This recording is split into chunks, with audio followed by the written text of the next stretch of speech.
wrecker. Nasaan ang wrecker? Ito, sa likod natin. Sa likod. Asan yung motor niya? Yun lang. Sa doon? Yun, yung malaking truck. Wala. Tingin nila lang.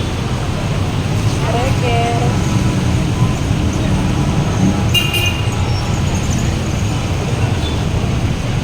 Bakit yung isa nanguhuli, walang helmet, yung naka-blue? Pasay yan, di ba?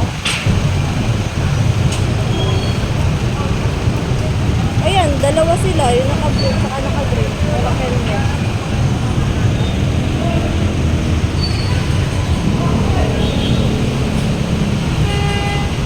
Kasama nila eh. Kasamahan nila, no?